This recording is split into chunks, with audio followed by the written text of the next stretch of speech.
Hello everyone, and welcome back to Bell to Bell. This is of course my YouTube show that is sort of a sister program to my podcast, which as you may know is called Extra Extra. So when you get a chance, check that out on Spreaker.com. Of course you can go to my website to go find all my podcasts and stuff at danielcrawford.org. So without any further delay, let's get into the week in review from November 16th, which was this past Monday, through to last night, which was November 22nd. I'm trying to get this, maybe I'll try to make this a Monday morning program as much as possible, but I kind of have to do what I have to do whenever I can. So with that, let's get started. The first thing I want to talk about is the best matches, best 5 matches of the week. Now, a little bit of a note here. I had a lot of trouble deciding which match would be number 5 because there were a lot of really good matches this week. WWE was definitely firing at all cylinders this week, probably just because it was Survivor Series week. But number 5 I saw was a tie between the Bray Wyatt and Miz match and the Io Shirai and Rhea Ripley match. I thought that women's NXT Championship was definitely really good.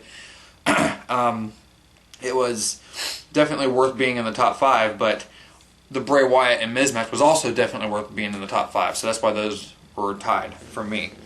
The New Day versus the Street Profits at Survivor Series last night, I think, was also definitely deserving of being in the top 5. And number 3, Drew McIntyre versus Randy Orton on Raw this past week.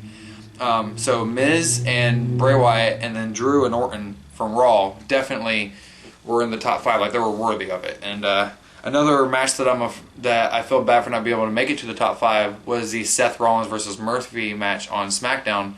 Seth versus Murphy on the main event of SmackDown I thought it was an awesome match. I thoroughly enjoyed it, but it did not make it into the cut, if you will.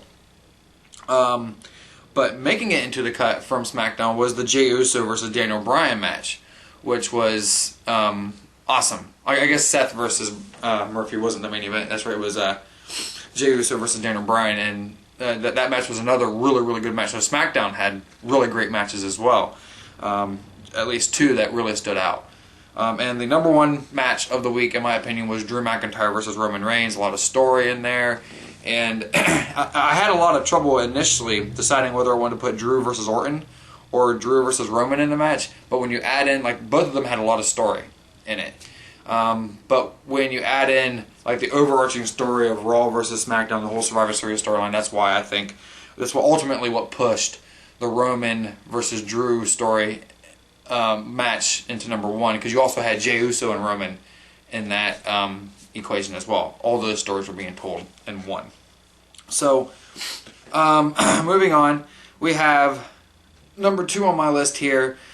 The best backstage moment. Now, there was a lot of really good backstage stuff this week, but I think the best one of all was on Raw, and that was Firefly Funhouse as they were preparing for The Miz to take on Bray Wyatt. I thought the whole preparation for The Miz and him spelling out a bad word and it came out as M-I-Z, I thought it was all great. So definitely a thoroughly enjoyable segment. Firefly Funhouse is always one of my favorite segments of the week, and I thought this week it was justified to be again in the top as the backstage.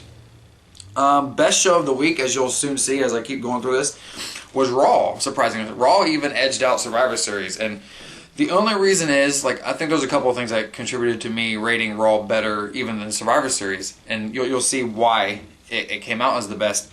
But it was more consistent. Not that Survivor Series was awful, because there were more segments that were consistent, that were able to be consistent in Raw than in Survivor Series. Survivor Series, you had fewer segments, but you had a situation where Raw, in my view, had at least one match that was rated an 8 out of 10. Survivor Series had 2 matches that were 8.5, but it also had fewer segments, so its average rating actually dropped as a result of having fewer segments compared to Raw. And I actually had to watch Raw on Hulu because for whatever reason my DVR didn't work. So I'm sure that they cut out some things that were probably more backstage segments. And I'll just be honest here. As long as it tells the story, as long as it tells the story it's meant to tell and it hits all the points that it needs to tell for the characters involved, it's very hard for you not to reach a 1 point, which I multiplied to become a 10 to average out for the whole show. It's very hard to not meet to become, I guess you could call it effectively a 10 for a backstage segment. It's very easy to reach that. Like if something doesn't make any sense to me, if it's not going to be something I'm interested in, then yeah, I'll give it a lower rating. But Raw, I think Raw was excellent this week, and I gave Raw a 9.89, out of 10. Survivor Series had a 9.8. Like I said, just edged out Survivor Series, and it's just because there were more segments for Raw that were a good rating, and there was just more segments for Raw than there was for Survivor Series overall. And because it had more segments, those segments even having like, a 10 point here and there, it helped its average better than what Survivor Series was. And Survivor Series was an amazing show, so I thoroughly enjoyed every match and everything about it. It's just there were just 2 matches that were not 10s; they were 8.5s. Like for instance, I'll just say like the Sami Zayn versus Bobby Lashley match. I really enjoyed it, but part of what I've said before that I give points for is innovative things here and there. How engaging it is. And it wasn't like the most exciting match of the night. Like there was some parts that were still enjoyable. Like they made up for its lack of craziness. My kids are being crazy upstairs. I'm not sure what they're doing. But so when it comes down to it, the lack of excitement was made up for with the comedy to a degree. But anyways, I thought Survivor Series was great, and yeah. I'm sorry, it got kind of thrown off because of my goofy kids upstairs. So, making up for going from there, Survivor Series had 9.8. SmackDown came in number 3 at 9.77. NXT was at 9.71, and AEW was at 9.05. It's not that AEW is terrible. It's just I'm kind of gradually losing my interest here and there in some of the things we're doing, because it just seems like a lot of things are going nowhere. It's quite what it kind of feels like. There's some stuff that I'm still engaged in, don't get me wrong, but one of the things that kind of lost me with, I'm not going to lie, this before I move on down the list, one of the things that kind of lost me with was the fact that took the TNT title off of Brody Lee and put it on Cody. That really lost me there. So, moving on, we have the best heel moment of the week was Roman Reigns grilling Jey Uso at Survivor Series for Uso's loss in the 5-on-5. He was the last person eliminated from Team SmackDown, and just tied in with that story. I had originally predicted that Team SmackDown would win, and I thought, although the whole story of the past few weeks has been like how Team Raw has been having a lot of trouble with cohesion, and usually that would lead you to believe that Team Raw would win, which is ultimately what the story they told. I was thinking, maybe they're going to have a thing where Jey Uso impresses, his cousin. But no, they went the opposite route, where Jey Uso just continues to struggle to impress his cousin. So I should have seen that coming, but I didn't. Either way, it was a great match, great story told overall. But I think it was really excellent in the backstage when Roman was grilling, best heel moment when Roman was grilling Jey Uso. There were a lot of really good heel moments this week, and I enjoyed pretty much all of them, but this was the one that topped out. Like, Roman is consistently the best heel in the industry right now, which is hard in an era when you have Orton as well as a heel. So, Fire story of the week. This was kind of hard for me to choose because there are a lot of really good stories going on, but Drew McIntyre versus Roman Reigns, it continues to be my favorite story of the week, so that's why I could consider it to be the Fire story. But we just saw this story pretty much wrap up. And now Drew's going to go in a different route where he kind of struggles, I'm imagining, with this whole thought that he's not the best in the industry right now. So that's going to be an interesting thing that they go with Drew McIntyre moving forward. So the new star of the week isn't so much a new star, just someone reborn, and I think they did a really good job on it, and that's Lana. So why am I choosing Lana? I saw the Chronicle of Lana, and I really felt heartbroken for what she's going through. A lot of depression going into this. But WWE has done their best, it looks like, to actually lift her up and try and make her credible. So the fact that she became the sole survivor, which is something we all saw coming, I saw a lot of people say it was anticlimactic, which I understand why. That the last 2 other people, Nia and Bianca Belair, that they were counted out with a double count out. Yeah, that was anticlimactic, but I knew it had to come down to Nia Jax being the last one eliminated from Team Raw. sort of rubbing it in her face after what she's done to Lana all along. They made Lana stand on the stairs because they didn't want her tagging in anymore, and it backfired. And I didn't really think it was too bad. I mean, I thought it was fitting. How else could you make Lana beating Bianca Belair believable, and Nia Jax being eliminated before Lana believable? So this is the way they almost had to do it. People may not be impressed with it, but I was happy with it, and I'm looking forward to seeing what they do with Lana going forward. Hopefully this means she's getting a pretty good push in some respects. Heck, and this might seem radical, but maybe even seeing Lana briefly with the Raw Women's title. We'll see. Moving on. Best promo of the week, or at least best promo segment. There were a lot of really good ones. I can't emphasize that enough. A lot of really good ones. Like AEW is really good with promos at times. Like it depends on who's on the mic. I think this week was John Moxley talking about the whole being the good guys thing, which I enjoyed.